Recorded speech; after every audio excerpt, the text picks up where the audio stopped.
Saudade da infância, da terra na mão, brincadeira de roda, correr na rua, pés descalços, birra pro banho, muita bagunça, pouca importância e nenhuma preocupação.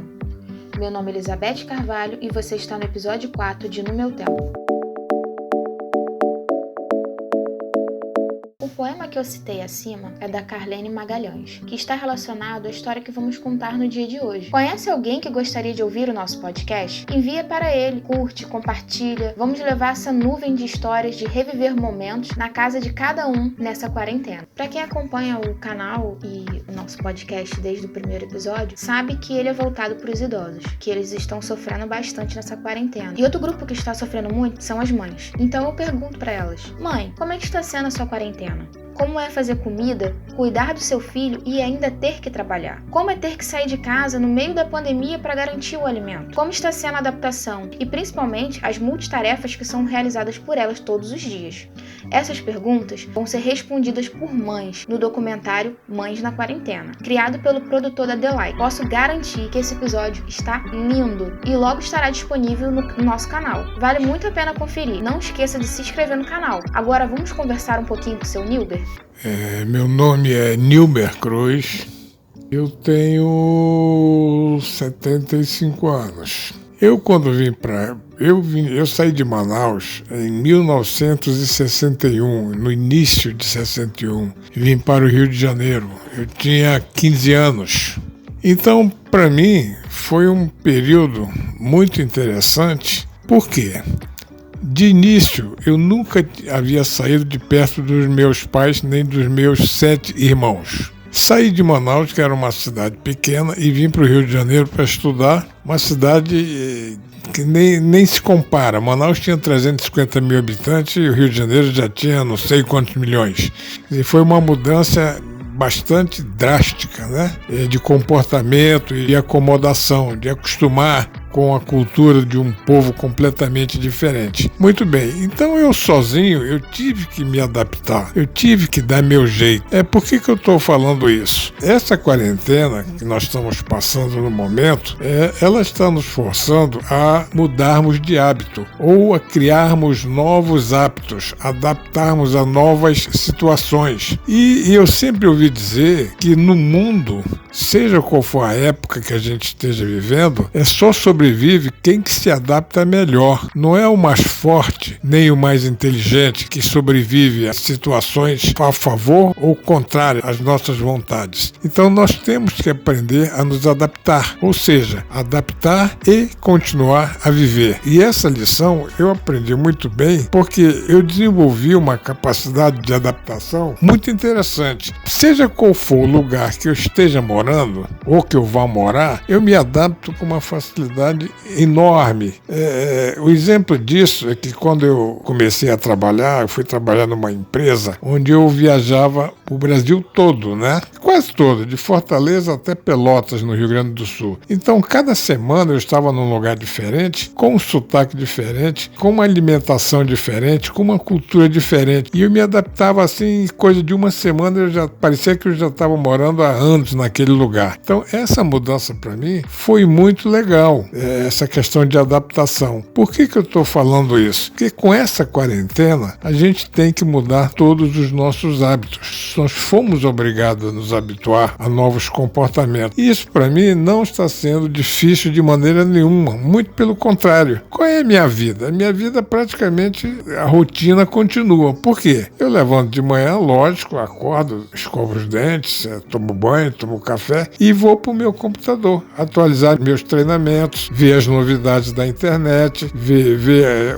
as informações que estão me mandando através do WhatsApp e vou me atualizando. Entro nos meus programas de treinamento no meu computador e vou revendo tudo aquilo que eu fiz e vou escolhendo alguns assuntos para ir atualizando, adaptando à situação de hoje, né? Que é com relação à quarentena. Com essa quarentena, o que nós somos praticamente obrigados? A ficar em casa. Muita gente está reclamando, é muito chato ficar em casa. Por que eu vou fazer? Realmente é muito chato ficar em casa. Mas o que acontece comigo? Eu já me adaptei. A minha rotina praticamente não mudou. Acordo, tomo meu café, café, vou para o meu computador atualizar minhas informações, trocar informações com o pessoal das lojas da Romanel, de um grupo chamado Intenção do Dia, e vou me atualizando. Quer dizer, eu nessa quarentena, o que eu estou tirando de bom? Eu estou me atualizando muito mais, porque eu estou ficando muito mais tempo me informando, me atualizando, aprendendo, me reciclando, vendo as coisas que eu fiz e melhorando o que pode ser melhorado, entendeu? Essa lição é o que eu estou tirando dessa estada forçada, entre aspas, da quarentena que nos obriga a ficar em casa. Para mim, a vida continua normal. Acabo de fazer meus trabalhos, eu desço aqui do meu prédio, vou aqui para baixo, para uma área que eu tenho muito grande, levo minha cadeira de praia, meus livros, minhas palavras cruzadas e vou ler ou fazer minhas palavras cruzadas, entendeu? Resultado, minha cabeça não para.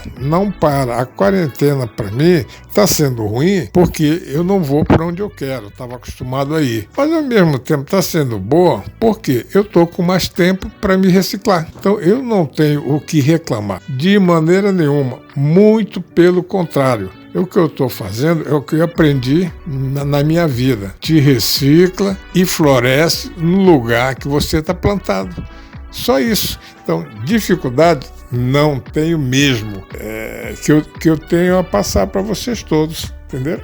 Durante esse tempo todo de vida, nós temos realmente algumas histórias que aconteceram, e todas elas, algumas engraçadas, outras dramáticas, mas que todas elas servem para acrescentar alguma coisa na vida, né? A gente para, reflete, pensa e vê que tipo de aprendizado a gente tira. Por exemplo, quando a gente era... Eu sou o mais velho de 8 irmãos, né? São 5 homens e 3 mulheres. E quando éramos menores, que a gente sentava na mesa para almoçar ou jantar ou tomar café, tinha sempre um de nós que dizia assim: mãe, eu não gosto dessa comida. Aí ela disse: então levanta, porque não tem outra coisa para comer, entendeu? Ok, a gente levantava. Daí a 2, 3 horas, mãe, eu tô com fome, vai lá no fogão e pega a comida que você não comeu. Quer dizer, por que no fogão? Não tinha geladeira, a comida era toda guardada no fogão da casa, entendeu? A gente comia e ainda pedia para repetir. E por aí a gente ia aprendendo algumas coisas, entendeu? Por exemplo, a gente brigava muito por besteira, né? 8 irmãos, e eu e o meu irmão, o segundo irmão, a gente era sempre numa disputa eterna. Aí quando a minha mãe ia castigar a gente, ela pegava o cinto do meu pai e mandava o cinto na gente. Só que depois que a gente apanhava, um ficava brincando com o outro e gozando. Tu apanhou mais do que eu, não sei o quê. Um dia, tu apanhou mais, eu sou o maior, eu apanho menos, não sei o quê. Aí a minha mãe um dia ouviu, o que ela fazia? Toda vez que ela ia corrigir a gente, o que ela fazia? Ela amarrava a gente barriga com barriga, botava pelados os dois, pegava uma corda, amarrava os dois e mandava a chibata. Não queria saber, era o tal de um botar o outro na frente, aí não tinha jeito, todo mundo apanhava igual, entendeu? Aí depois não tinha gozação. Pronto, minha mãe acabou com a confusão. E com essa idade, normalmente a gente tem algumas histórias, alguns causos para contar, começando da infância, né? Por exemplo, quando eu tinha meus 10, 12 anos, lá em Manaus, onde eu fui criado, eu sempre fui muito alto, para minha idade, né? Mas era mole pra caramba. Então tinha uns garotos na rua que soltavam pipa, eram 2 irmãos, o Raul e o Romeu. Esses caras eram os bambambãs da rua. Um dia, eu sem querer, soltando pipa, cortei a pipa deles, né? Meu Deus, eles partiram para cima de mim para me bater. E eu, desesperado, corri para dentro de casa, me escondi, não saía de casa. Só que a minha prima, uma das minhas primas, a Maria Cândida, que tinha mais ou menos a minha idade, baixinha, eu com 1,80 m já, e ela com 1,65 m. Ela era minha defensora. E toda vez que eu tava com ela, eles não chegavam perto porque tinham medo dela e eles queriam me pegar para ir à forra, entendeu? Por causa da pipa deles. E aí, um dia, eu ia saindo de casa e eles estavam me esperando, os 2 irmãos. Meu Deus do céu, quando eu atravessei o portão, que eu fiquei na rua, eles falaram: agora eu quero ver tu vai apanhar, cara, tu vai apanhar, cadê tua prima para te defender? Gente, eu fiquei acuado no muro da minha casa. casa na rua, né? Aí eles partiram para dentro de mim.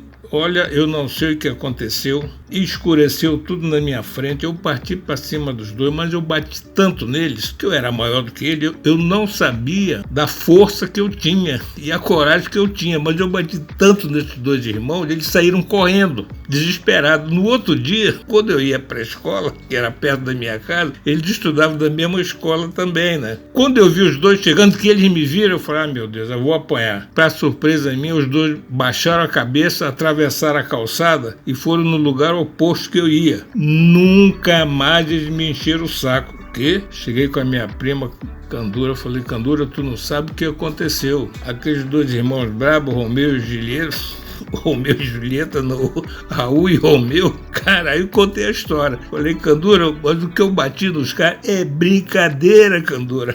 É brincadeira, os caras nunca mais olharam para minha casa. Aí a Candura falou, é isso mesmo, qualquer coisa fala comigo, que a gente mete a porrada neles. Ah, meu pai do céu, é muita história para contar, entendeu? Valeu, pessoal. Obrigada, seu Nilber, por compartilhar um pouco da sua infância com todos nós. Gostaria de dar uma dica a vocês. Umas pessoas me falaram que não estão conseguindo ouvir os episódios anteriores. Então, eu deixei na publicação do podcast de hoje todos os links de cada episódio disponível. Se inscreva e ative o sininho para ser notificado quando houver algum episódio novo no canal. Assim, você não vai ter problema para encontrá-lo. Mas qualquer coisa, se você chamar a gente pelo WhatsApp, a gente vai te ajudar, ok? Estamos chegando ao fim de mais um episódio. Gostaria de terminar com a seguinte frase: na infância tudo é belo, maravilhoso e cheio de alegria. Que o tempo nunca leve essas boas lembranças. E que no canal No Meu Tempo, você aí possa sempre relembrar, afinal, recordar é viver. Obrigada a todos e até o próximo episódio.